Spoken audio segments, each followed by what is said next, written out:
Yeah, because I'm bringing mine too. Yeah. So I'll make sure I'll talk. Okay.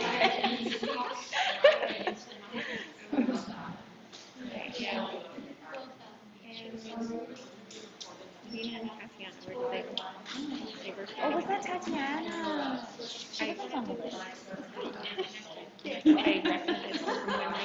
Getting hot. I'm Yes. They were here. Yeah. We need to get started. What's that? No, I'm not actually. I just like Anyone get so this? into it. Yeah. Okay, everyone, we're gonna get started. I'm gonna take off my mask just for my portion of the presentation, just to make sure that you guys can hear me.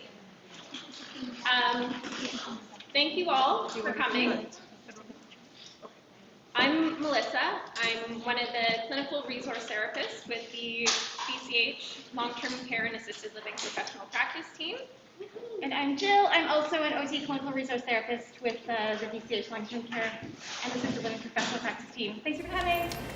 So I want to say thank you to you all for coming, but also thank you to the vendors for coming. This is awesome. I also want to let you know that we are on YouTube Live. So we're trying to reach the other therapists that maybe could not come. So we're going to talk about mattresses and bed positioning. And before we get into that, I want to first acknowledge that we are gathered here on the traditional and unceded homelands of the Musqueam, Squamish, and Tsleil-Waututh people. And for that, we are very grateful. So today we're going to talk about a quick overview of pressure injuries. We're going to do some risk assessments, skin assessments, bed positioning to reduce risk, and support surface selection and product parameters. And then we're going to end with a case study, which I think you all got when you came in, which is going to help to guide some discussions with the vendors. So to start off with, what is a pressure injury? So it's skin damage caused by pressure. Pressure pushing down on one point, blocking off the blood flow, leading to cell damage.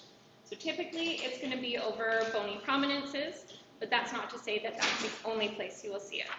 I just took my mask off, but I think when we were all first starting to wear masks, maybe you got some discomfort on the back of your ears.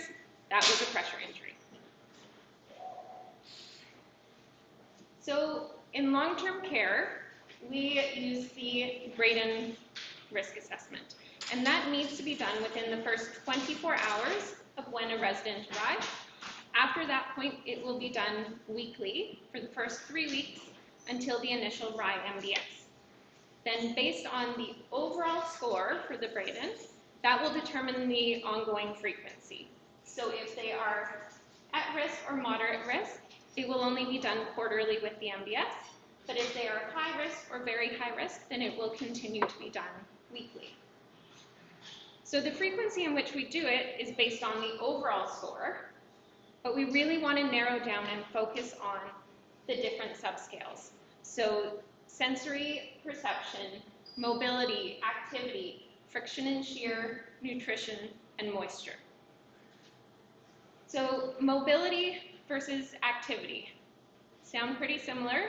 Does anybody know the difference of the two within the Braden?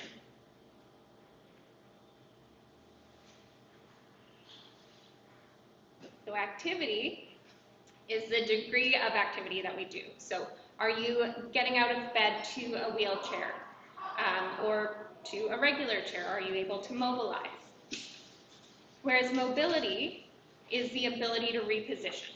So can you reposition yourself, or do you need somebody else to reposition you? Now let's say you have a low score for mobility. What are some things that we would put in place right away?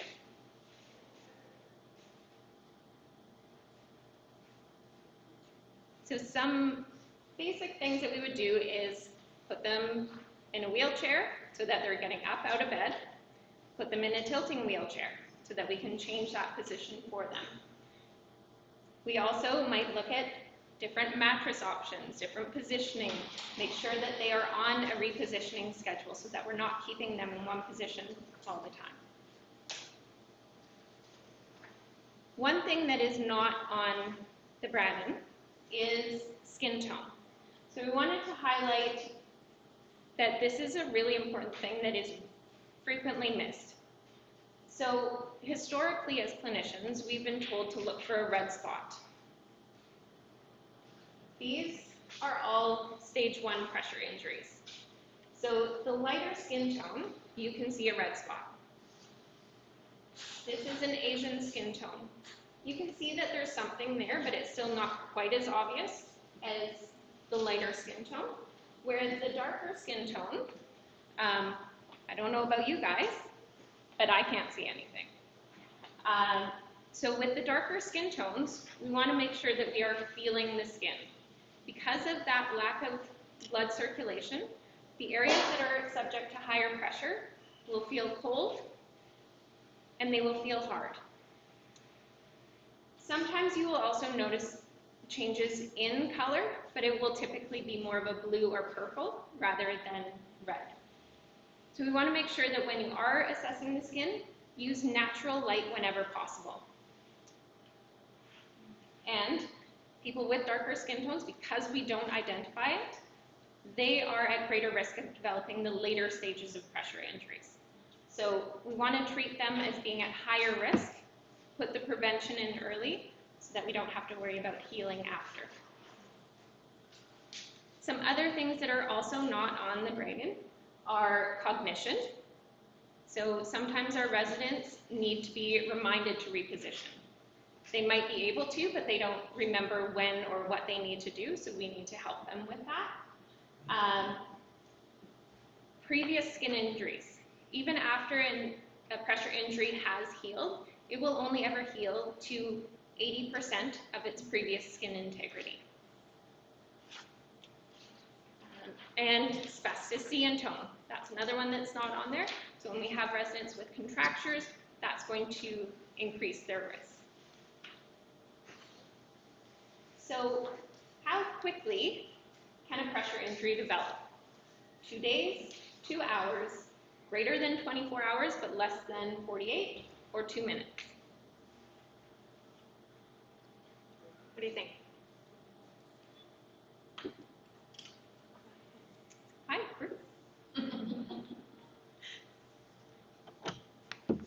Anybody? Brenda says 2. 2 what? Hours. Very good. There's a lot of 2s on there. 2 hours, exactly. So that's why a lot of our repositioning schedules are based on the 2 hours.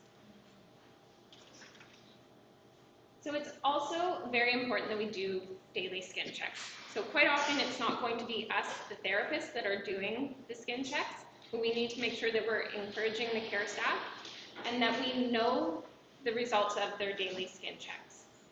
So we want to make sure that skin checks are done twice a day. And we want to have it first thing in the morning when they get up from the bed to the wheelchair, and then at the end of the day going from wheelchair to bed. And the reason that we do those two is to help narrow down where our concern is. So if it's first thing in the morning and you're noticing something new, that's going to tell us that the issue came from the bed. At the end of the day, if you're noticing something new, that tells us that the issue came from the wheelchair. So it just helps to narrow down where we need to target our interventions. So the main forces that are causing pressure injuries: pressure, which we've already talked about, so gravity pulling down; shearing. So I want you to all do a quick activity for me. You're all sitting. Take your hands. Find your ischial tuberosities. Got some nice uncomfortable chairs for you too, so that should help. Okay, now I want you to rock back and forth. And you feel that that is the shearing forces. So with that, the bones inside your body are moving against the tissues. So your skin stays in one spot, bones are moving, and so it's wearing down the connective tissues from the inside. And then we have moisture, and moisture will make everything worse.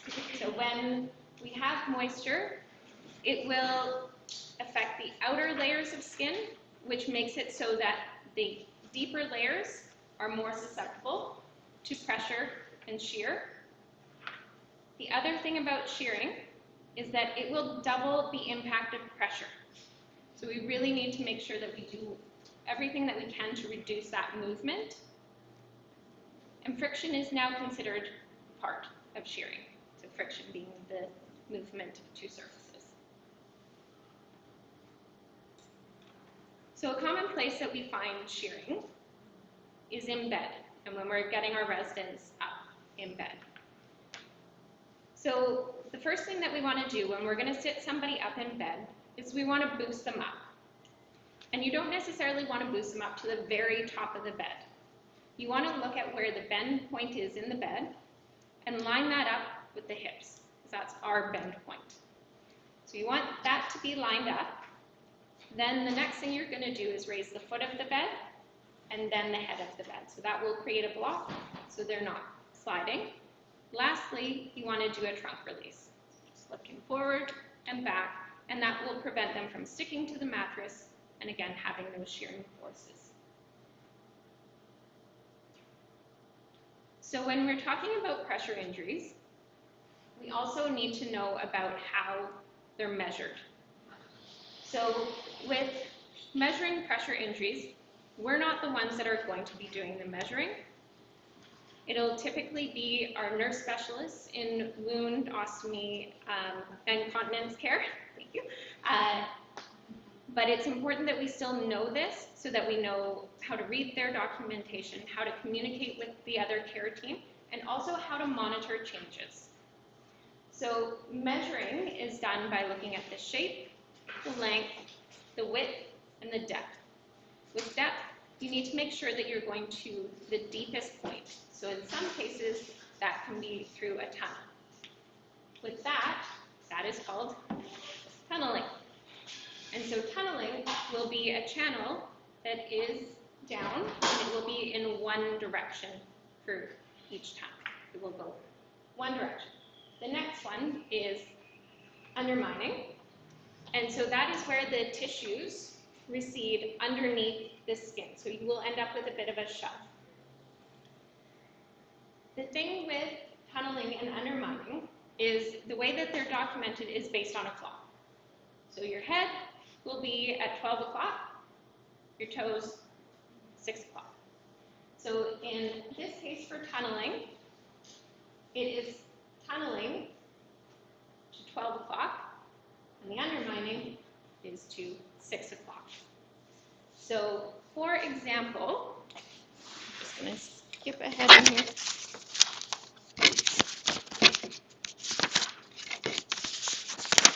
So, sorry. Let's say you have, so why do we care about the direction and all of that? We care because of shearing. So when we have the tunneling, that's telling us that there's a directional force, which is shearing. So if we have an elongated pressure injury that's on the sacrum, vertically, with tunneling to 12 o'clock, that will indicate, or it can indicate that not guaranteed, but it can indicate that it is resulting from shearing from sliding in the bed. So that's why we want to know about tunneling. So that was sitting up in the bed. Now we're going to shift to if the bed is flat and how we do the positioning there. So this is how we would recommend you position somebody who either has a pressure injury or is at risk of a pressure injury. So you want to have them at a 30-degree angle using pillows to support. And what that does is it will distribute the weight.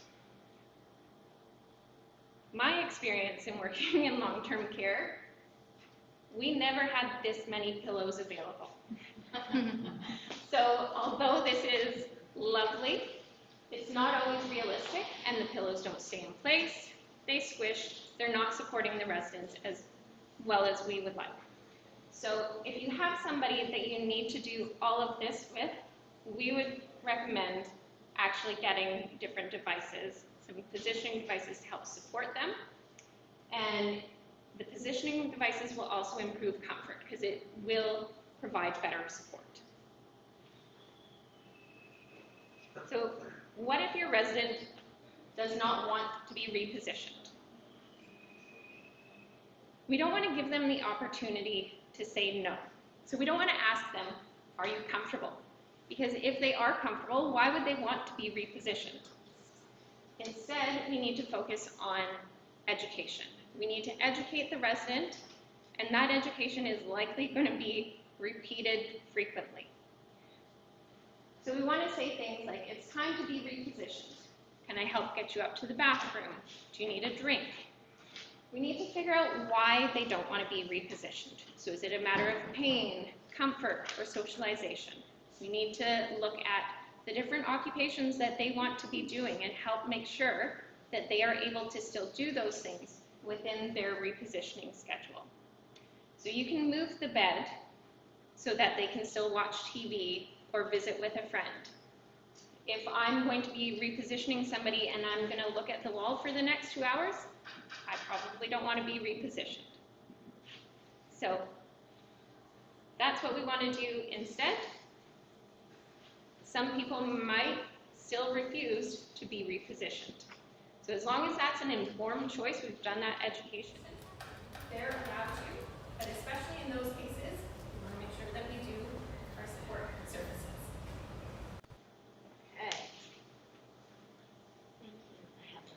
Okay, awesome. Thank you, Melissa. Okay, so has anyone seen this algorithm before? It's the BC Initial Support Service Selection Algorithm, and it was put together by the Interdisciplinary Skin and Wound Committee in 2020.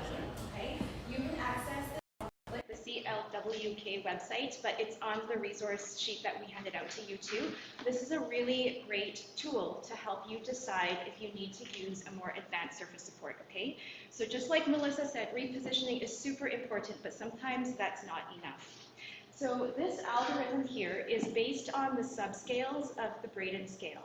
And for any subscale, so that would be nutrition, activity, mobility, skin moisture, continence, that kind of thing, if a resident scores 2 or lower on any subscale, that triggers your need to impart an intervention for that subscale. And that might be a fancy mattress, or it might be something different, but it means that you need to have an intervention in place. Okay? Now, the other thing that this algorithm considers is the number of intact turning surfaces. So has anyone heard that term before and know what that means? So an intact turning surface, when a person is lying in bed, they're either on their back supine, 30 degrees on one side or 30 degrees on the other, right? An intact turning surface, those are the turning surfaces, those 3 positions, and the intactness means that skin on that surface is intact and there's no skin breakdown present, okay? So this algorithm considers the subscales on the Braden plus how many intact turning surfaces there are in place, and then that will guide you to some decision making. And as you can see, it doesn't tell you exactly which specific model of mattress you should be suggesting for your resident. Rather, it just suggests you should use a basic, moderate, or advanced support surface. And from there, you can consider all the different properties of the different support surfaces that you'll learn about in a moment, and then decide to do your trial and error to determine which mattress might be the best fit for your resident.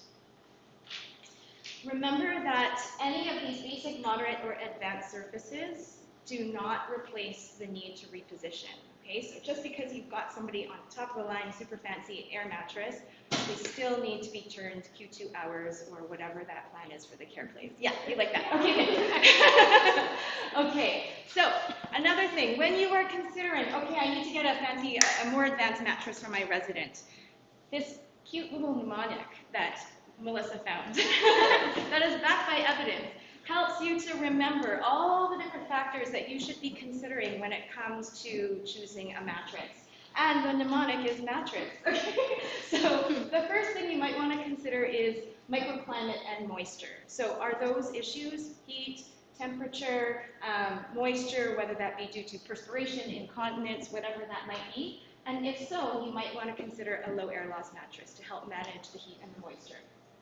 You'll want to consider their activity level. So some surfaces might limit the individual's ability to reposition or transfer independently. Sometimes you might need a more rigid foam border on the edges to promote independent transfers, but the activity level obviously is something you want to consider. The tissue tolerance. So this might include things like circulation issues, edema, contractures, nutrition, those types of things. And so individual factors for those residents might impact their tissue tolerance to pressure and their need for repositioning and what surface you select. Their total body weight, so I think we all know this, for really thin and bony skinny people, their bony prominences are going to be more prominent. Or for people who have high BMIs, that will mean increased stress on the tissues and therefore higher risk for skin breakdown as well. Repositioning needs, so we've talked a lot about repositioning, but also consider any limitations to what a resident's repositioning needs might be. So for example, are they on a continuous tube feed and they can't be positioned any lower than the head of the bed 30 degrees, and you might need to take that into consideration when you're choosing a mattress. Edema, so you might want to consider alternating air to help to manage edema management in terms of circulation and moisture control. Shear and friction, of course, you're going to want to think about properties that reduce sliding or have a smooth surface to reduce the risk of friction. Symptom management, this is more of a subjective thing, but also consider you want to promote the resident's comfort and help to manage their pain. Of course, existing pressure injuries, so how many intact turning surfaces do they have? And also, even like what Melissa said earlier, even if they have a previous injury, pressure injury, and it's been healed, it's only going to heal to maximum 80% of that skin's initial integrity to begin with. And then lastly, the sites. So you just want to be aware of what sites on the resident's body are going to be at risk of skin breakdown. And even if you have a low air loss mattress or a fancy mattress, you're still going to want to do a hand check to make sure that that resident is not bottoming out in all those areas of concern and in all the positions in which they will be lying on the bed. Questions? You guys okay? I'm trying to speed through this so you have enough time for the vendors. Rohos, we talk about this because rohos are in every single long-term care home on chairs and on beds. But to keep in mind that these are considered a moderate pressure relieving surface, and they are indicated for people who score 13, 14 on the Braden, okay? And for people who have 2 to 3 intact turning surfaces, and this is indicated by the Interdisciplinary Skin and Wound Committee, okay? This is considered a reactive mattress because the air distribution in each cell reacts to the weight and the force that is applied onto the cell side of the body, okay? And just keep in mind that the heels may fall between the cells, and that's often a source of pressure injury on the heels, even though we say, oh, but they have a roho, okay? So sometimes with heels and a roho or any of these other mattresses, you might want to consider additional positioning devices to help offload those heels and keep them intact. We do recommend that inflation be checked 2 times a day, okay? Usually morning and evening. I know that doesn't sound super realistic, but it should be checked 2 times a day to make sure that there's no slow leak throughout the course of the day, and then full-on recalibration quarterly every 3-4 months or so. Okay, so lastly, in terms of advanced surface support, so if that algorithm that I just showed you a few seconds ago tells you, okay, you should go for an advanced support surface, these are all essentially your product parameters that you're going to want to consider for your mattress, okay? These are all characteristics of an advanced support surface, okay? So low air loss, active pulsation. I'm not going to go into too much detail because if you go onto the Click website, you can see the definitions of all of these things, but I highly recommend that you go through and ask all of our reps here for information on about what features each of these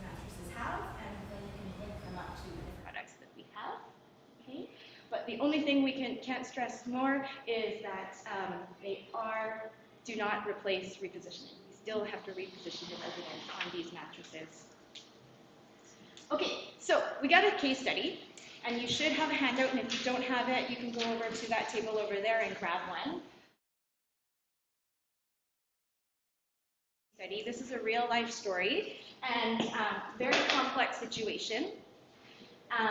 And I'm not going to read it out because I'm just going to be wasting my breath, you guys. You can all read it out yourselves. But what we would like you to do is go through the different products and consider these questions. Okay, so here's a picture if you need a visual where all the wounds are. How many wounds are there altogether on this person? Like 4? 5?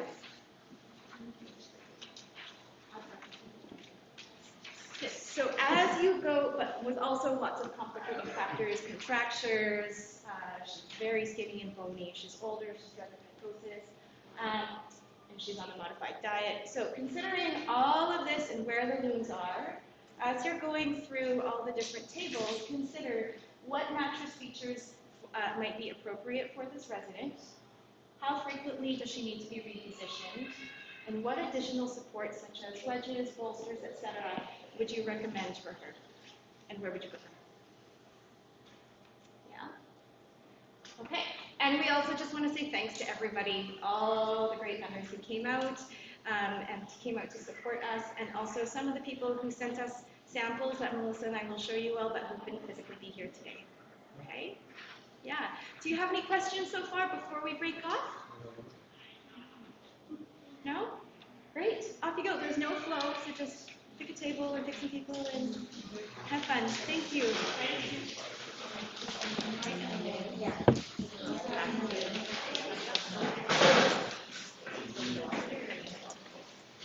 Thank you. Good job. Awesome. So do we need to do this? So you're gonna Stephanie's do there. your setup. Hey? Where's your setup for your That thing? So okay, we're gonna switch over to that very fast. I'm sorry. No, but it's okay. It's still. No, it's a gift. Okay. No, it's meant to be. Okay. We're trying really hard because we started late. We started late, so I want you all to. I don't want to run out of time.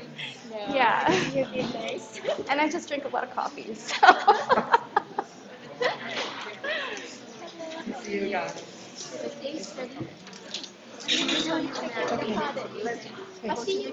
See you tomorrow.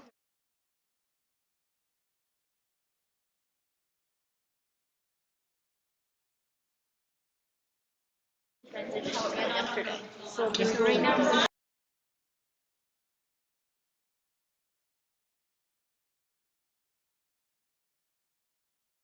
Position into it. So.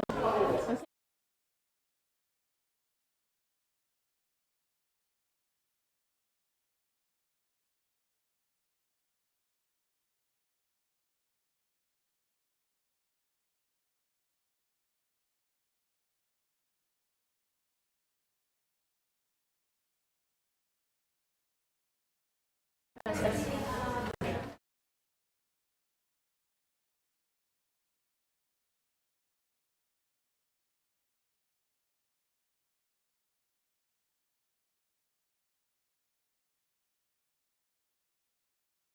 You just put it on top of the mattress that they're using? Yeah, so you put it on top of the mattress, use it for repositioning. Yeah.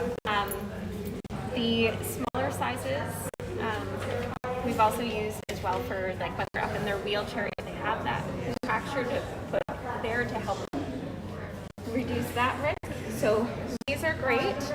This is a brochure about it, so if you want more information, you can always go to the QR code there. So those are awesome. And then this is with the awesome. Like I wanted to just kind of like get out of it. Yeah, so this one is really for somebody that is not able to move. They're going to stay in that position.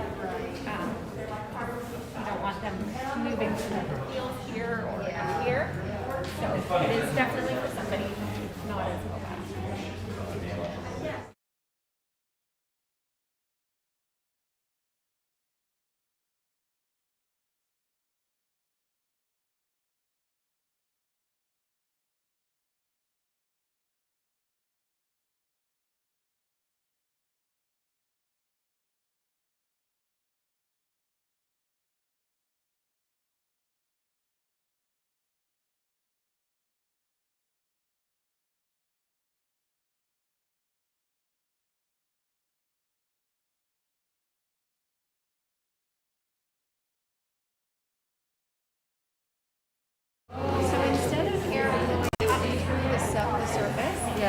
actually drawing air down, drawing moisture vapor down into the skin IQ itself. Cool. And it's plugs into a small fan. Yeah. That's right there. Very cool. So you can put this on a non-powered mattress. Yeah. So if you have, just a non-powered mattress and then you need to control for moisture. Yeah. This is great. Single patient use. Unless you rent it, and those ones are Is it, so it's for perspiration as well as like if someone's incontinent, like would that be? Yes, and it will, Okay. yeah. I mean, obviously you're going to try to still limit, Yeah. you're going to clean up every incontinent episode and use dry flow pads. Yeah. You can, there are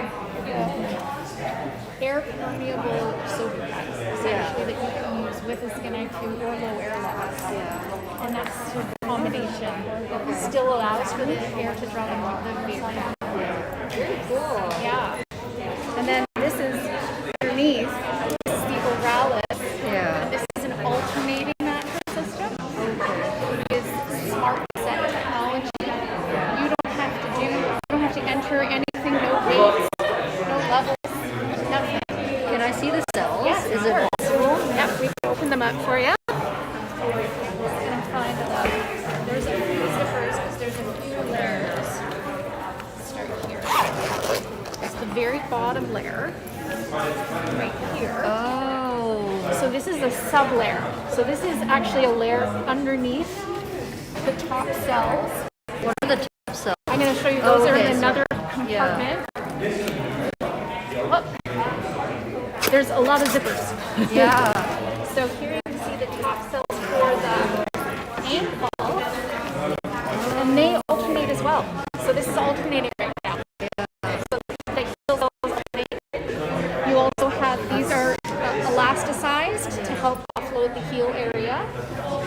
And in the body area, there's actually different types of cells. Sorry, can I ask why there's 2 layers? So the bottom layer is actually a sub-layer that has tiny perforations in it, micro air loss, kind of like air loss.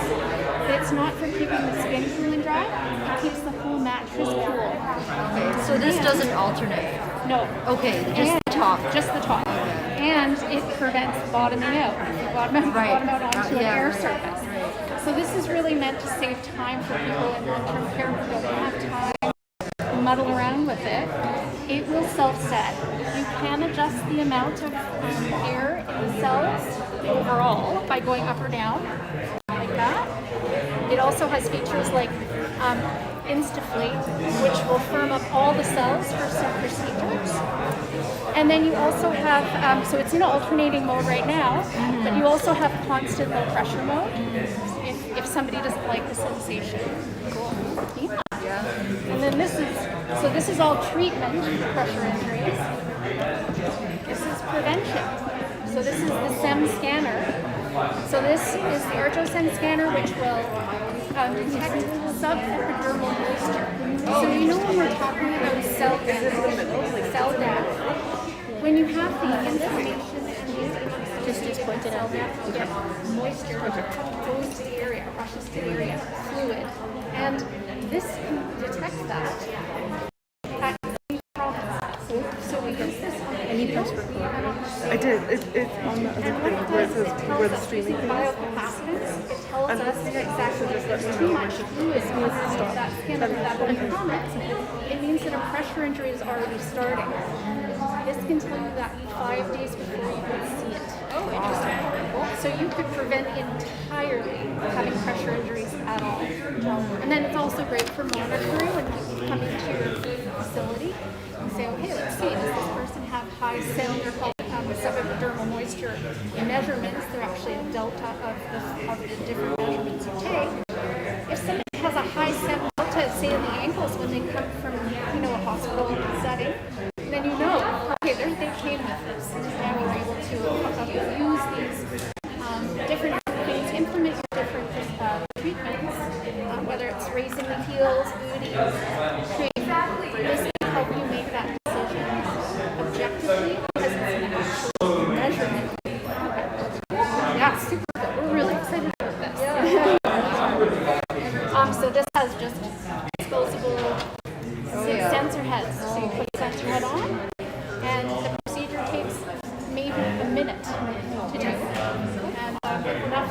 practice, you get so used to it, just put it in your back pocket. Any questions about that? Yeah, I'm just curious, how does it work? How do you detect the... How does it do it? Biocapacitance is it's the measurement of fluid subepidermally. So it's sending a signal down and receiving back a signal, and that tells you how much. Just to hold the handle and then touch the skin of the... Sorry, can you say again? So how do we use the machine? So in your mornings when you're getting up and getting dressed, if you're doing those sorts of daily routines, that would be a good time to go in and scan the heel. Oh, so just hold it. Yep, the take machine. this. Yep, and I'll go. And then Let's pretend that's your heel. You go like that. oh. Go like that. And that way. It's 6 measurements. It's just those 2 golden combinations. Just heel and Heel and sacrum. and sacrum. Yes, that's right. Any questions? They're new here. Jen explained it again. You could do it like a really quick summary of Yeah, so this one or this one? Yeah. Okay, so this is the Arjo Sun scanner brought to us by Green Biometrics. I have to say that too. But this detects subepidermal moisture.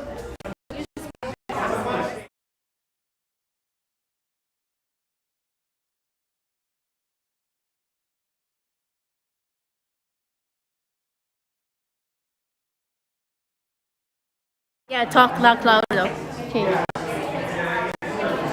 Hi everyone. So thankfully we have this thing here, which is called a Z-Flow Fluidized Positioner.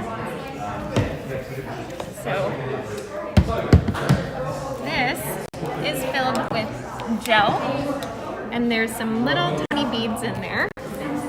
When you need to reposition somebody, you're going to squish this, and then let's say they have a pressure injury. We're going to hollow out an area, and then we're going to position our resident. So as they're here, continue to push this in to provide support, and it will hold its shape. It is cool, so you don't have to worry about it bleeding up, lots of moisture there. It's also wipeable. So it's a very cool device that can be used for bed. It can also help in the wheelchair for contractions. You can put it here. Very cool device. We also have this one here. So this is from VitaCare, and it's to help offload your heels. So this is going to be for somebody who is not able to move around a lot, so that contours will help keep the feet and elbows in position, or feet and heels in position. Very cool option.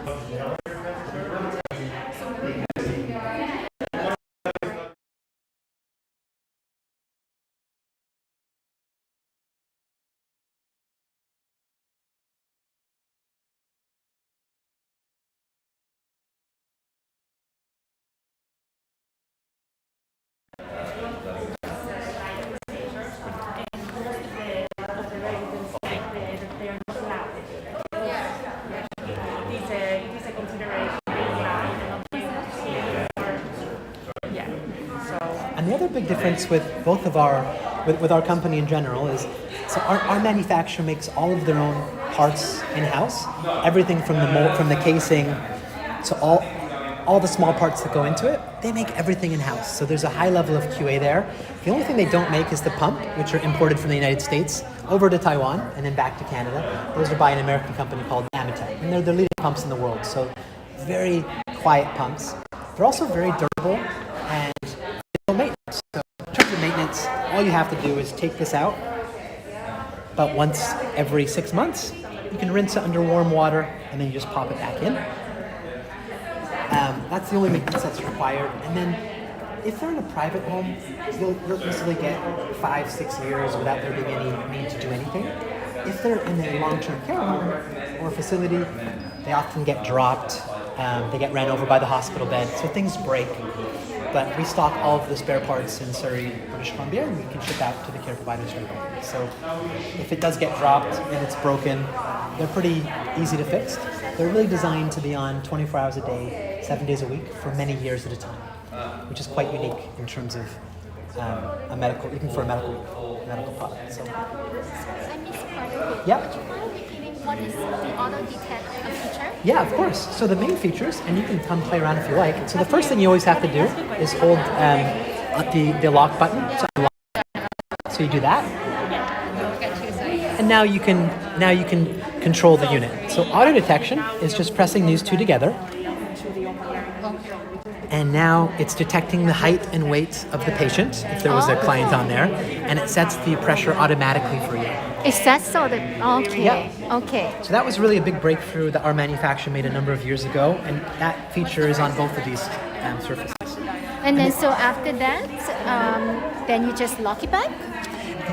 It always locks automatically, Oh, okay. so you don't need to lock it back. It locks it itself so it doesn't get tampered with.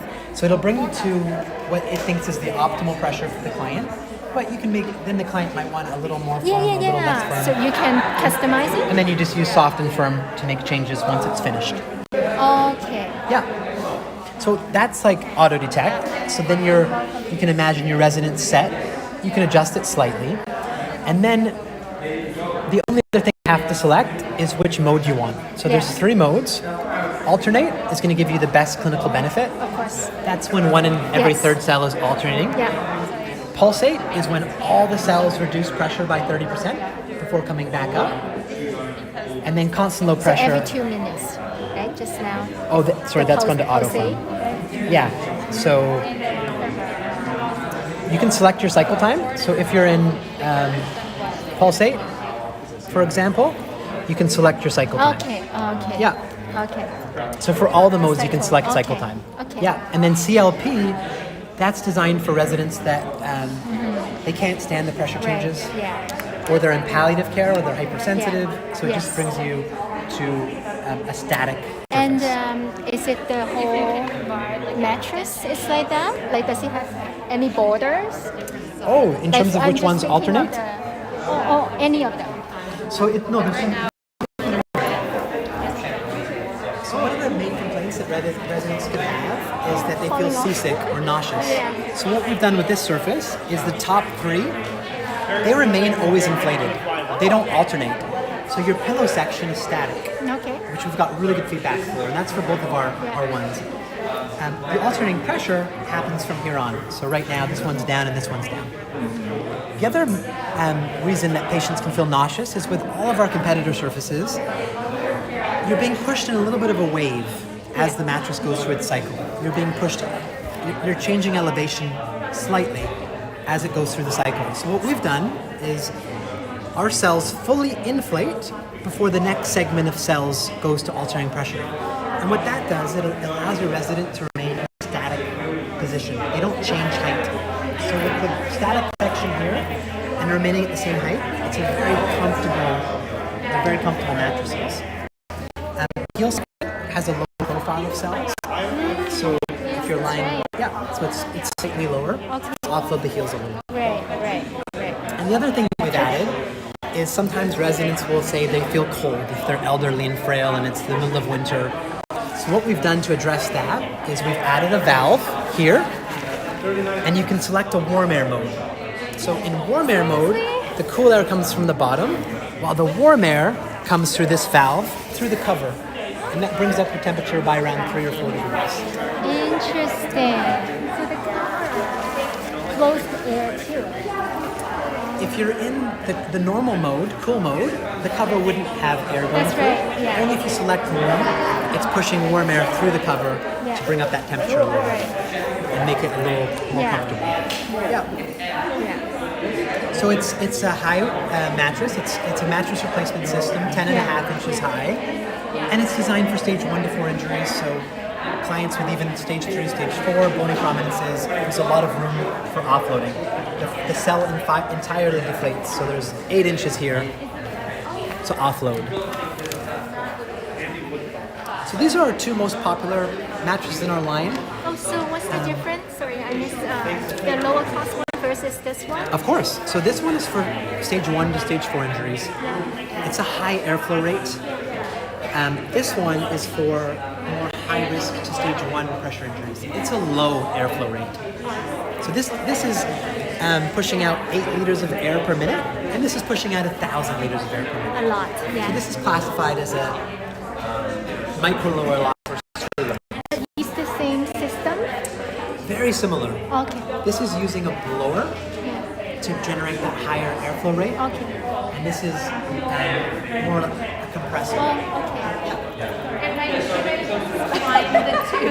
So this is a much more cost-effective solution. Yeah. Some OTs will use this for higher stages, but we do say kind of high risk to stage 1. And because of the lower airflow rate, for patients that have moisture issues or incontinence, the higher powered system will give you much more ability to kind of dry and wick away moisture versus this one with a very low airflow rate. I was just curious, is there like research or literature to support like, you know, the airflow amount? Like is there like a point that is becoming therapeutic and below that is not quite, it's just preventative? Do you know if there's such numbers or guidelines? Like a really definitive guide on that. But if just more anecdotally, if you were to lie on this one, for example, with the cover on top, the air flow is, you can't even really feel it. It's very subtle. So it's not going to be enough to make a major change. Whereas on this one, it's that 1,000 liters of air a minute. You can really feel the airflow. So I think if we do say moisture, incontinence, we want to have the higher airflow. And there's some mattresses that will be in between. There's low airflow or there's high airflow. We're looking at surface, it's going to be a medium airflow. It's going to have more cells. So if you think about if a mattress had 2 cells, it would probably be quite uncomfortable. You'd really feel that alternation. When a mattress has more cells, it's more comfortable. So we're actually looking at a mattress that has 24 cells. And that could be really good for frail patients, for pediatrics, but ironically also for bariatrics, because you need more air cells to help offload. So that one has more than this one? Yeah, this is 18, this is 21. Oh, okay. Yeah. So slightly more on the larger surface.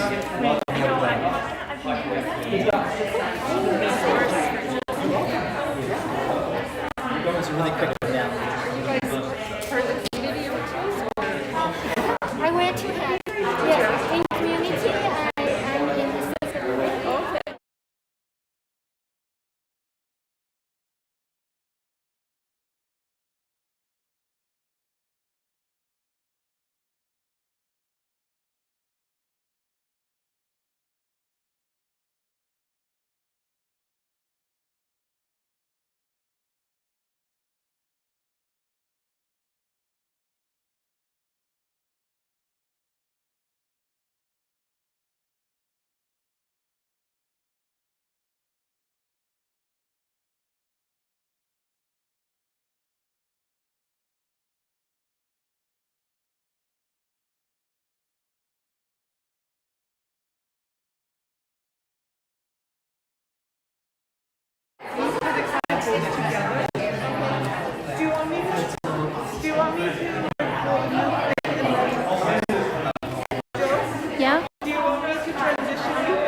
minute, okay?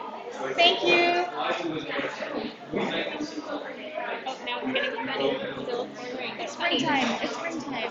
It's supposed to be summer in like 4 days. Case study, I would go straight to them.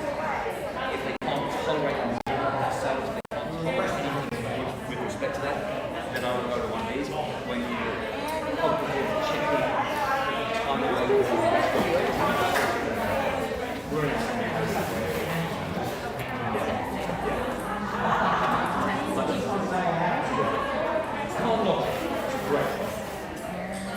What if it's got?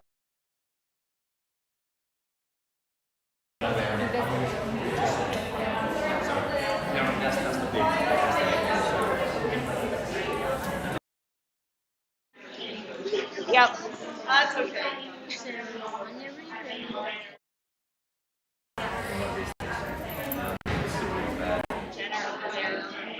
Okay, and they're from the first one. Okay.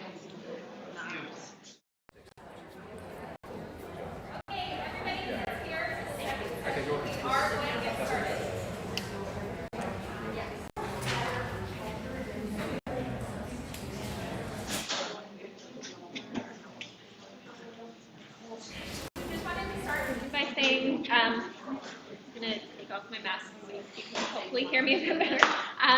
Just wanted to start by saying thank you all for coming. Thank you to all the vendors for coming. I'm Melissa. I'm one of the BCH clinical resource therapists with the long-term care and assisted living professional practice team. No matter how many times I say that, I still... It's written on the board. I'm Jill. I'm equal to Melissa, and you all know us. Just wanted to also say we are trying to reach as many therapists as possible, so we are also on YouTube Live. Hopefully that's all working. We want to do the land acknowledgement. So we are gathered here on the traditional and unceded homelands of the Musqueam, Squamish, and Tsleil-Waututh people, and for that we are very grateful. So today we're going to talk about a basic overview of pressure injuries, risk assessments, skin assessments, bed positioning to reduce risk, support surface selection and your product parameters, and then we're going to end with a case study which will help focus discussions with the vendors. So to start off with, what is a pressure injury? So it's skin damage caused by pressure. So gravity pulling down, cutting off the blood flow to an area, which leads to cell damage. Typically over bony prominences, your sacrum, coccyx, shield tuberosities, but that's not to say that it only happens over bony prominences. So a risk assessment that we use for long-term care is the Braden. And that needs to be completed within the first 24 hours of admission. After that point, it will be done weekly up until 3 weeks when the initial RI MDS is completed. After that point, it depends on the score. So if the overall score is at risk or a moderate risk, then it will get completed quarterly with the RI MDS. If they are high or very high risk, this will continue to be done weekly. So although the frequency of completing this is based on the overall score, we really want to focus on the actual subscales. So sensory perception, mobility, activity, friction and shear, nutrition, and moisture. A subscale score of 2 or less means that we need to do something about it. So mobility and activity sound very similar. Does anybody know the difference in terms of the Braden? What is mobility?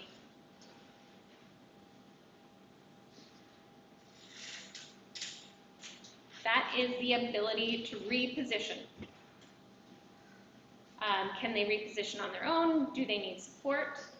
That's going to be your mobility.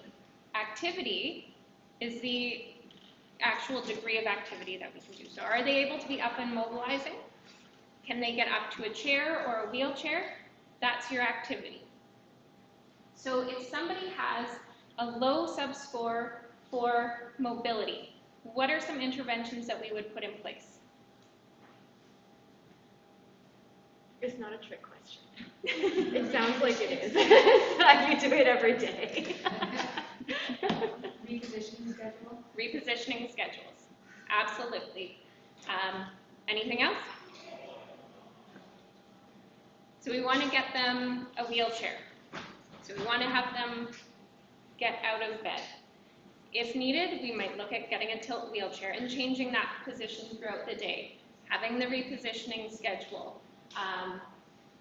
All those little things, we can look at different support surfaces depending on what they're able to do. Something that's not included on the Braddon is skin tone. So historically, we have all been told to look for red spots. These are all images of a stage 1 pressure injury. So in this one here, you can see a red spot. This is a lighter skin tone. This one here, you can see something, but it's not quite as clear. So that's an Asian skin tone. So compared to the lighter skin tone, there's something, but not quite as obvious. And then the dark skin tone, I don't see anything. So people with darker skin tones are at greater risk of developing later stages of pressure injuries simply because we don't see them. So we want to make sure that we treat them as being higher risk and put the prevention in early. The way that we can assess is by actually feeling the skin. So the areas of skin that are subject to higher pressure, because of that lack of circulation, will feel cold and they will feel hard. Sometimes you do get some discoloration, but it will look more blue or purple. So you still want to look for changes in the color, and the best way to see that is using natural light. So wherever possible, use the natural light. There's some other things that are not included in the Braden. So we've got cognition is one. So a lot of our residents, even if they're able to reposition, they don't remember when or how.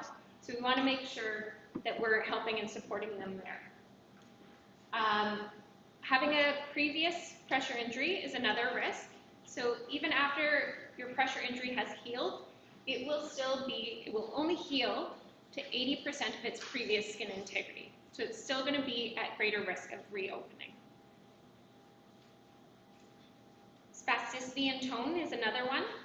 So when you have those contractures, it's going to put more force on the bony prominences. So how quickly can a pressure injury develop? 2 days, 2 hours, greater than 24 but less than 48, or 2 minutes? 2 hours. Exactly. So when we think about our repositioning schedules, that's why there are 2 hours. Because that's how long it takes to develop. We also need to make sure that we are doing daily skin checks. So realistically, it's not going to be you as a therapist doing the skin checks, but we need to make sure that you are reinforcing to the care staff that it's happening, and you need to have that communication to know what they are finding. We want to encourage the full head-to-toe skin check twice a day. So once in the morning when they're getting up to their wheelchair, and once at the end of the day before going back to bed. And the reason that we have those 2 times is so that when they get up in the morning, if anything new is there, that tells us that it came from the bed. Likewise, when you get them back to bed, if you notice something new, that's going to tell us the issue is coming from their wheelchair. It helps to narrow down your focus of where you're looking. So the main forces that cause a pressure injury, we've already talked about pressure, gravity pulling down. The next one is shearing. So you're all sitting. I want you to take your hands, Put them under, find your ischial tuberosities.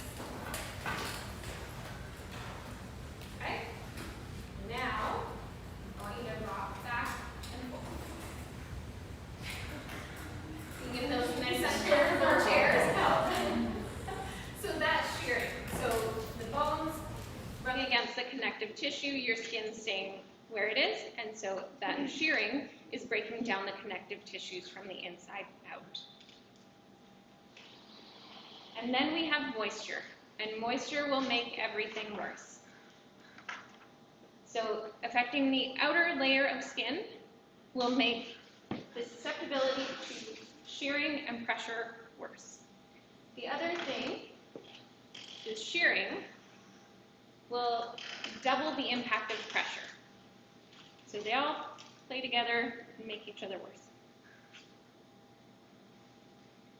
Common place that we will see shearing is when you're positioning somebody in bed, especially with raising the head of the bed. So ways that we can reduce the risk of shear are to first boost them up in bed. You don't necessarily want to go all the way to the top of the bed. You want to look at where the bend point is in the bed and line that up with the hips, because that's where we bend. Then you want to raise the foot of the bed and then the head of the bed, and that will create a block, so you reduce that shearing. Lastly, you want to do a trunk release. Forward and back, just to prevent them from sticking to the mattress. So that is positioning in bed with the head of the bed up. When we look at the skin, we need to look at how you measure the wounds. So measuring the wound is not something that we would do. That's up to the nurse specialists in wound, ostomy, and continence care. But we still need to know what's happening so that we can read their documentation, we can communicate with the rest of the care team, and we can help to monitor changes. So when we're looking at the wounds, you want to look at the shape, the length, the width, and the depth. With depth, you want to look at what the lowest point is. And so in some cases, that might be down a tunnel. So with tunneling, it will have a channel that will go in one direction. So you're going to look at that lowest point there. Undermining is when the tissues under the skin recede and you get that shelf there. So why is tunneling and undermining important?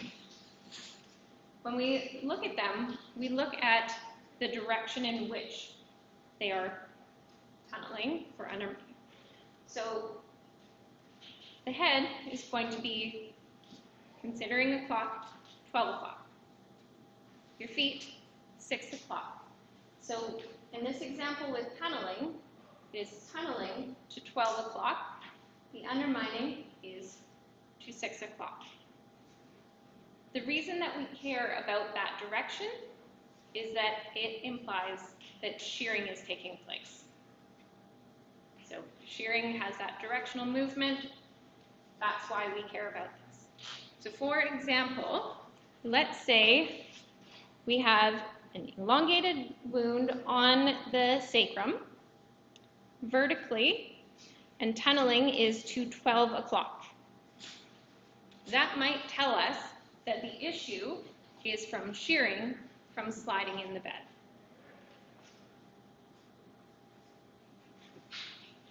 These are now images for how we would recommend you position somebody if they're flat in the bed. So we're going to use pillows in this case, and you want to have them positioned at a 30-degree angle, not right up on their side. The 30 degrees helps to distribute the pressure and doesn't put them onto other bony prominences. This is great, but I never found this many pillows when I was working in long-term care.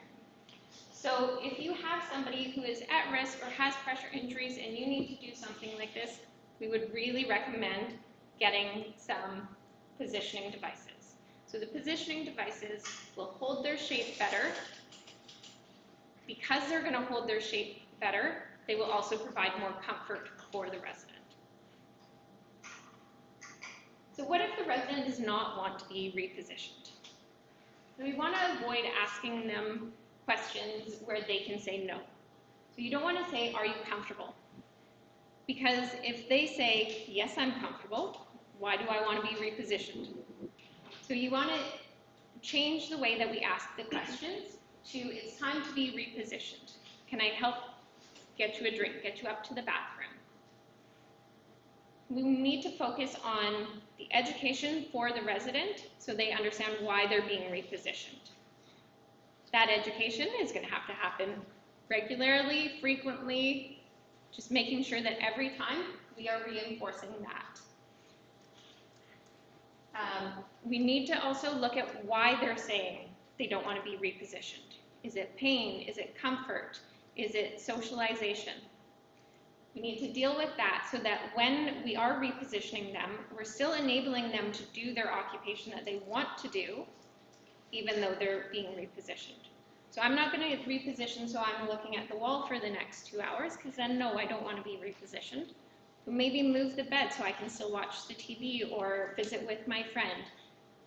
Look at what they need to do and work that into your repositioning schedule.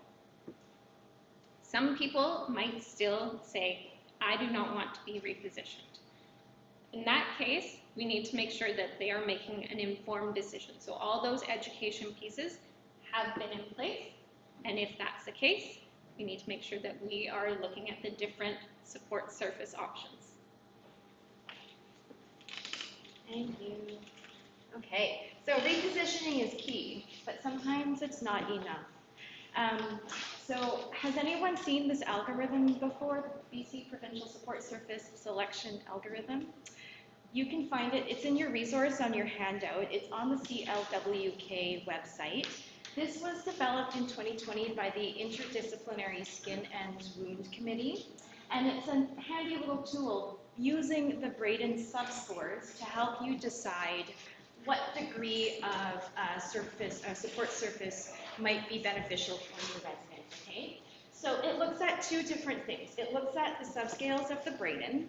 So just like what Melissa said earlier, if a resident scores 2 or less on any subscale, it means you need to enact some sort of intervention for managing that subscale. So that would be, again, mobility, activity, nutrition, continence, moisture, those types of things.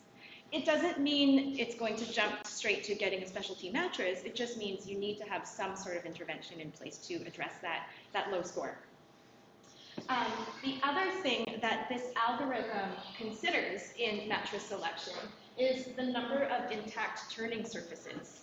So does anybody know what that means, or have you heard of that term before? So an intact turning surface, a turning surface, for example, is when a person, any of us, are lying in bed, you're typically either, in long-term care at least, you're typically either supine, lying on your left side, or lying on your right side. Rarely do we see people sleeping on their stomach in long-term care. And so those would be the turning surfaces. And then we need to consider, of those turning surfaces for that resident, is the skin intact? And then once you consider the number of intact turning surfaces, plus the different subscales of the Braden, you plug that all in, follow this algorithm, and it will help you to determine what degree of support surface you might need.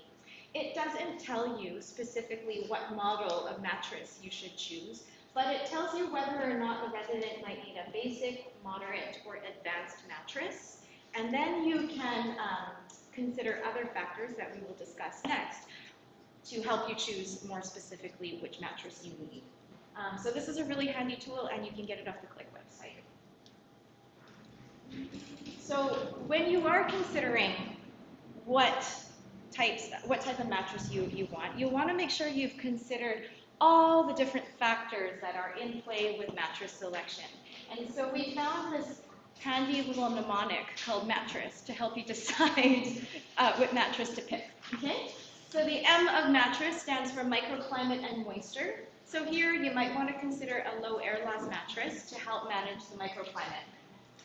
A is for activity levels. So some surfaces might limit the individual's ability to reposition or transfer themselves, and you'll want to consider that in the type of mattress that you choose. Maybe you want something with a little bit more of a firm surface. Maybe you want something with borders around the edge to help promote independent transfers. T for tissue tolerance. So you might want to think about that resident's specific factors that might impact their tissue tolerance. Do they have circulation issues, contractures, What else? Nutritional needs, that type of thing that might impact the tissue's ability to withstand pressure, moisture, all the different shearing and friction. Body weight, so it's pretty self-explanatory. Somebody who's really thin and bony, their bony prominences are going to be more prominent than somebody who's not. And then the reverse effect is if somebody has a really high BMI, their higher weight is going to put more stress and strain on the tissues and put that person at higher risk of skin breakdown.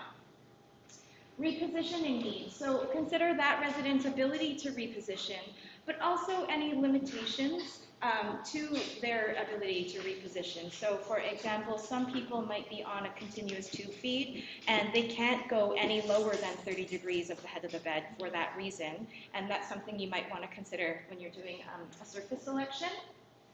Edema, so something like alternating air can help with edema management and moisture management.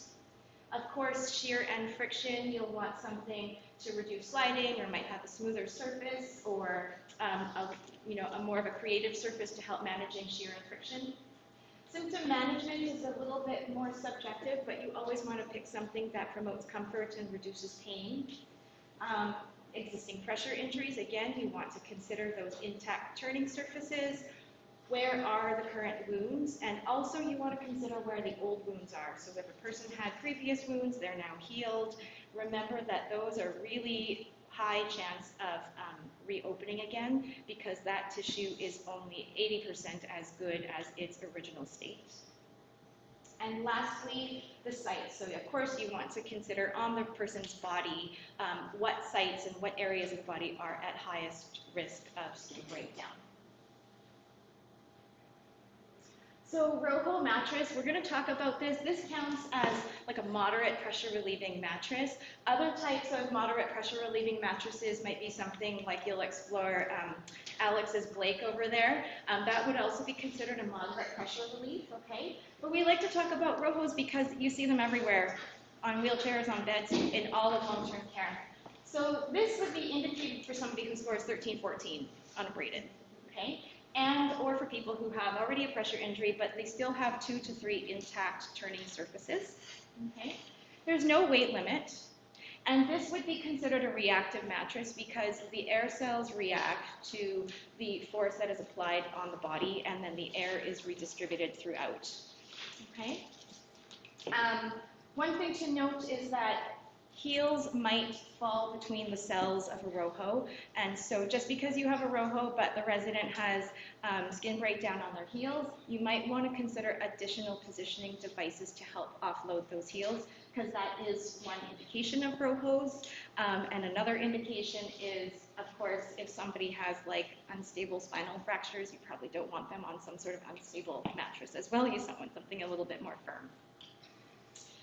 When we talk about basic, moderate, or advanced support surfaces, we can't stress enough that the fancy mattress, whatever you end up choosing, it does not replace the need to reposition the resident, okay? So even if you get some top-of-the-line mattress, they still need to be repositioned according to the care plan, including those mattresses say that they self-turn, okay? Those they still need to be repositioned physically, okay? Any questions so far? You guys are all writing. So studious. The first group. Okay, so in the algorithm that I showed you earlier, it talked about advanced support surfaces as something you might want to consider for your resident. These are all different characteristics of all the different types of advanced support surfaces you're going to see here today and others that are out there in the world, okay? And these are the types of, these are basically product parameters that you're going to want to communicate with your vendors when you're trying to choose the right mattress. You are not expected to be experts in the product, that's what everybody else here is for, but you are expected to be experts in your resident and know what that resident needs. And then just translate all that information to your vendor who will be able to suggest the best product for those things. Remember that there is no final right or wrong answer for any situation, and it often does take a little bit of trial and error. But it is important to know what all the different features that are possible in an advanced support surface so that you know what your options are. I'm not going to go into detail about the definition of each and every one of these things, but in that Click website, below the algorithm, it explains to you what each of these characteristics are if you need it. Once again, you still need to reposition people. It doesn't replace repositioning. All right. So we're going to move on into a case study, and we're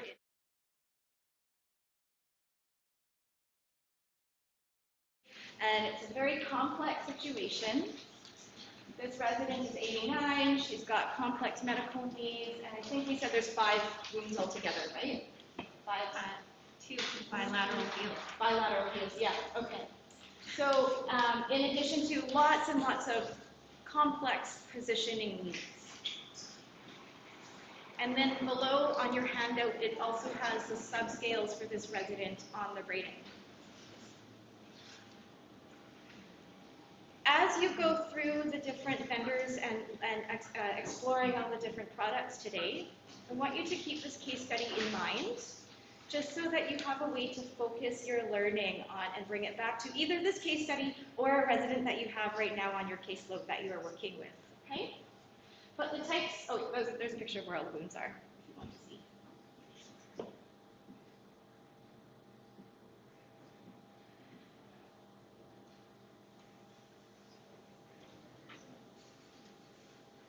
And the types of questions that we'd like you to consider as you're exploring all the products are, what mattress features might be appropriate for this resident? How frequently do you expect she needs to be repositioned? And what additional supports, such as wedges or bolsters, would you recommend, and where would you place them? Okay. And we just wanted to say thanks to the vendors who came out today, in the rain, in the sun, in the wind, and the everything, and for bringing out all your products and coming out. It's so fun and nice to see everybody in person again and do this virtually and in real life. Okay, so if you don't have any questions, off you go, pick a spot. There's no flow or anything to it, and Melissa and I will be around to answer any questions.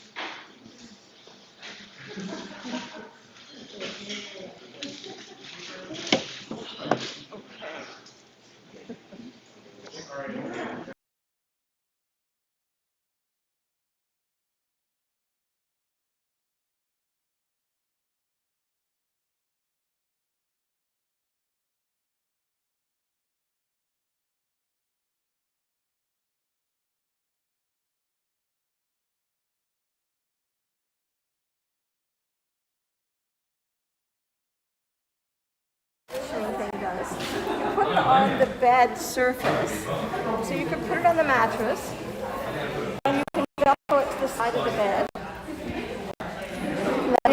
They were talking about the client being in prone position, and they had them at 30, but then they had them at 30 degrees. So you could position this so the client would be reminded not to go over closer to the wound or back on the back, and then to support them you can add one of the universal cushions,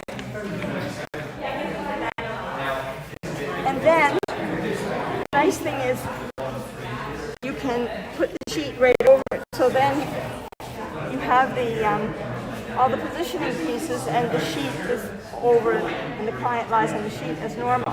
The good thing is that depending on the situation, you can move this in or closer or further back.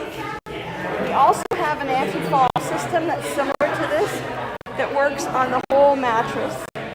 So the sheet attaches underneath the bed with clips, and then you have the larger wedges to keep them from falling. Now for the positioning of the client, I have the pictures here of the case study, and you'll see that again, using the abductor cushion for the knees, this would work and stay in place. For her hand, the best thing would be to put it underneath the arm, and so it wouldn't be right on, and it would lift it from the pressure on the hand. For the heel, you can place the heel so that it's raised up, and then the cushion just molds to the leg of the client. So then that would take care of the pressure injuries there. The other thing she was talking about was when the client is in supine position and then you want the knees to be raised up, you can put the cylinder cushion under the knees, and that will prevent them from sliding. So you get a lot of flexibility with the microbead positioning. You can also get a head and shoulder position cushion.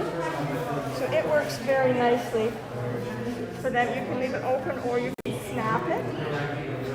And it works great for them to position themselves both in the bed and in the chair. And then if you're using it for multi-use, say you want it for many clients.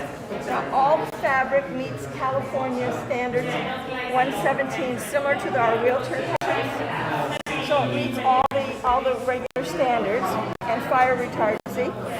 And if you're using it for multi-use, or as this client with incontinence, you might want to buy a second incontinent cover. So wipe both of these off with a disinfectant. And then if the client is using it on a regular basis, you might want to have the bamboo cover, which is nice fabric, and then you can have it on top of the sheet. And then this would be next to the client, so the fabric would be nice. And it's a really nice, if lots of times families want to buy something for their loved ones, and they don't know what to buy, and this would be a nice gift as a cover. Yes, it is. It's washable. And I washed this one and it came up nice and soft. Then the other thing that I brought was the Resolve cushion. And the reason is they mentioned that the client was in a rojo, but that she got fatigued when she was up in the chair, in the tilt chair. So this is a positioning cushion, gives good pressure redistribution and excellent immersion development, but has the rojo insert in the back. So the positioning would help the client be less fatigued, and they might be able to stay up longer. We have really good success with this cushion because of the great positioning. And you can have it with or without the pummel. It comes with a removable pummel and the Velcro's on, so you stick it in. And then it's a regular rojo with the rojo warranty. And with the rojo without. With the rojo is $11.15.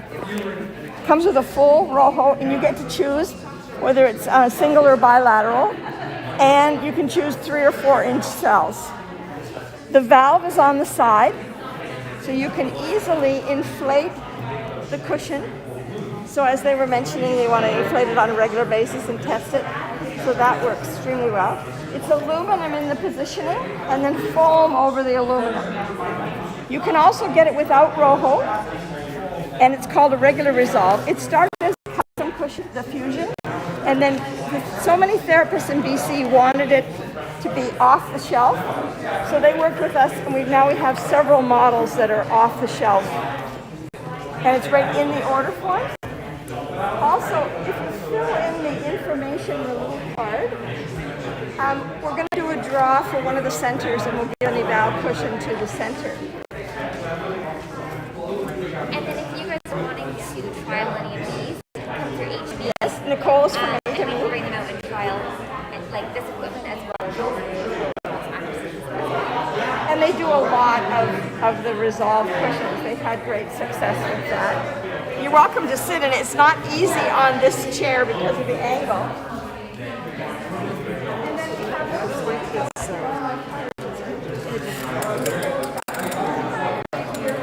Do you feel diggy?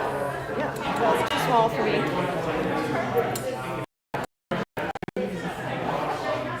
It's hard on that because it's not flat, but it's closer to your 18. Okay. Apparently, I'm not that tiny. You can also get it without. You can also get it without the rear pelvic support, and it's a lesser amount. Who apparently loves What is the purpose of the Oh, they sit if you were in a size that, say you were an 18, or maybe a 17 would be fine. Oh, you can do 17? Yeah. So does that fit you? The 16? To have the support. Do you like that?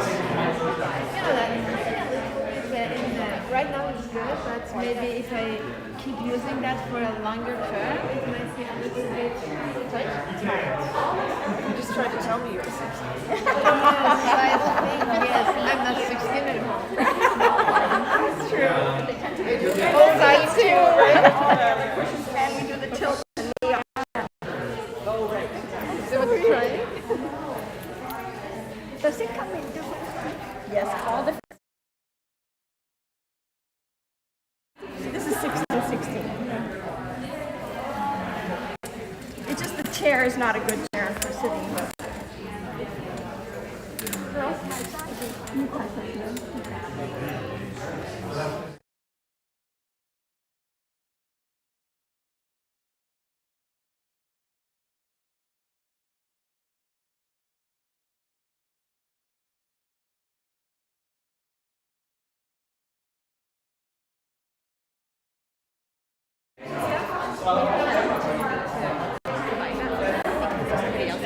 Yeah, so it's really cool because they come out to stuff like this. There's not very few other options. And I think we can make our unique circle when we have our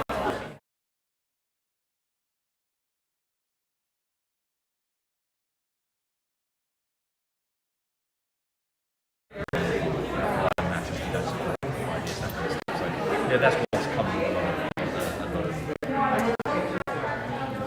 on the Met program because they know that they know the products around will support the products. And that kind of thing. Yeah. So yeah, I'm a local manufacturer. Setup questions, compliance questions, anything.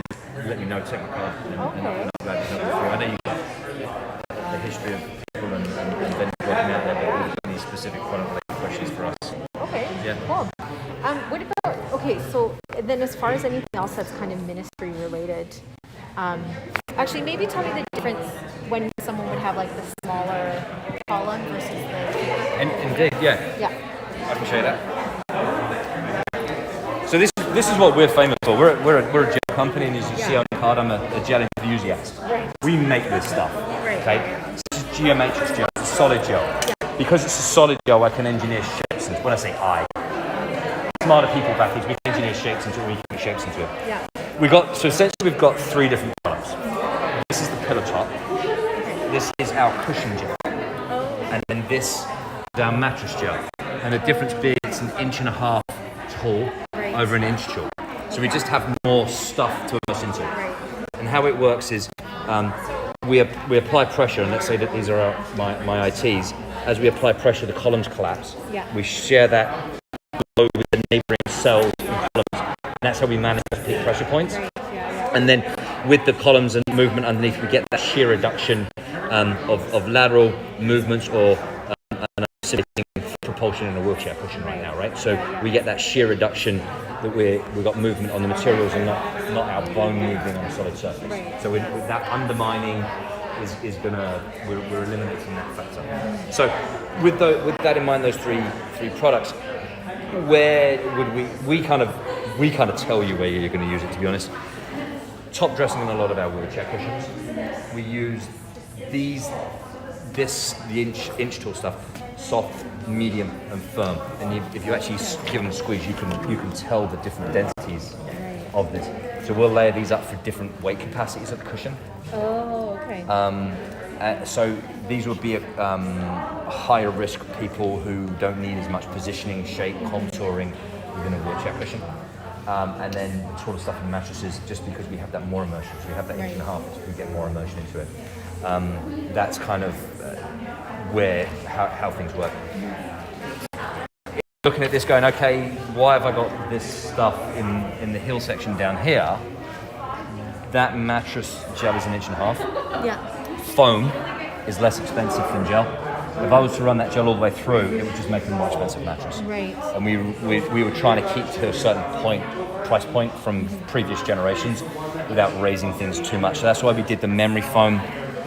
This actually is changing, a different foam this is changing. But we essentially a memory foam and a pillow top gel. They'll pressure map they do pressure map exactly the same. But it's just cheaper for us to do foam than it is gel all the way. Okay. Yeah, that makes sense. I think so. Okay. Yeah. Whereabouts are you based? Well, I'm in a regional, so I'm actually the equivalent of Jill. I'm a clinical resource therapist. Yeah. So I'm regional, so I do all of Vancouver Coastal. Oh, for coastal. Right. Yeah. Okay. So that's where. Right. Okay. Yeah. Right. I do it for yeah. Okay. And my portfolio is home health and long-term care. So I do the owned and operated sites like George Pearson, Banfield.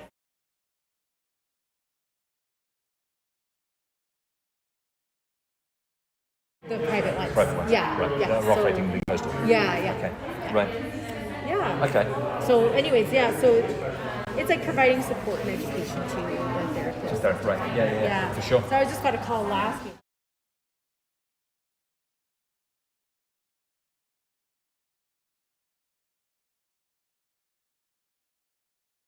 So with that in mind,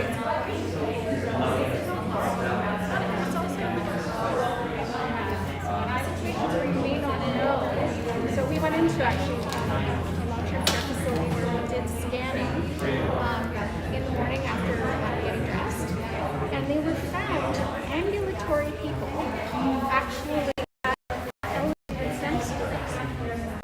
How is that possible? Ambulatory people have elevated sensors. It was the mattresses. They didn't have mattresses that had a 10-degree heel slope. So every night the person was going to bed, the mattress was an issue. But it's a great way to help detect all of those things before you can actually see with the naked eye. That makes sense. And it's a little disposable sensor head.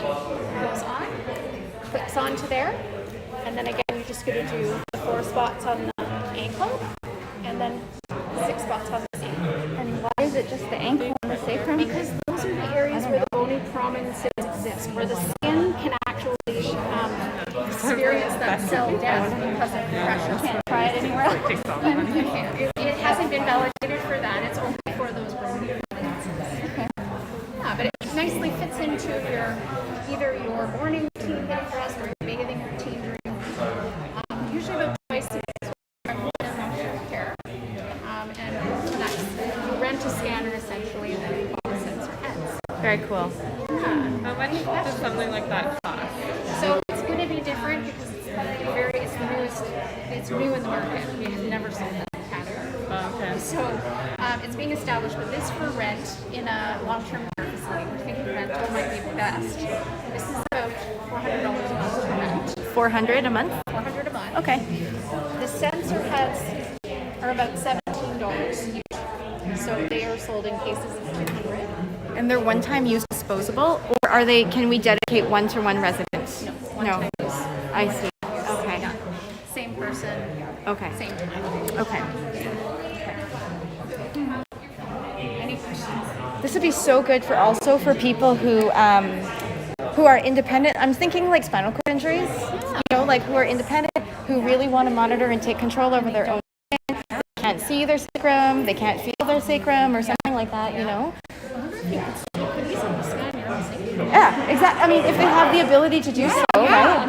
Yeah. That's so cool. Yeah. I've never thought I'm going to have to go home tonight.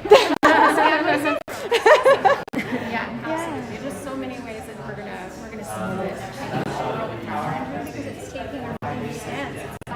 We've been treating it for so long. Why don't we prevent it? Before the problem? Yeah. It's great. Thank you. You're so welcome. Thank you.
unmute and just kind of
play music.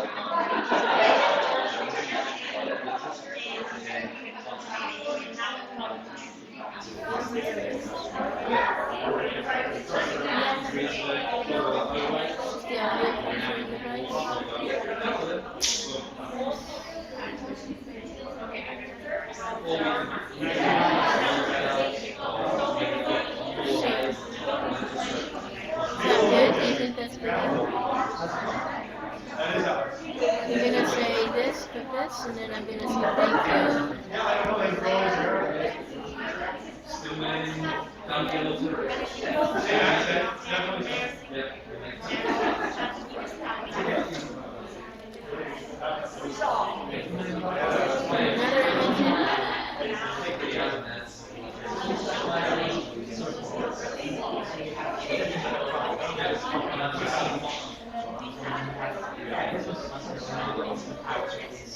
Hey Jim, do we wanna continue to live stream or? Be done. I think that you captured it all, right? Yeah, we're just now going to say thank you.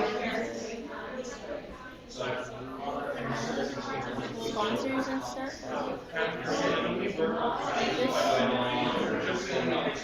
Wait. No, hold on.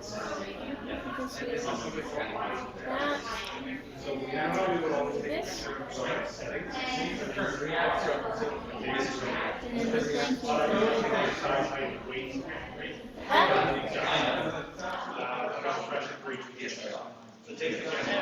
What's going on? I'm just saying thank you. That's okay. That's just that's what they'll see. Did you see? So was anybody actually?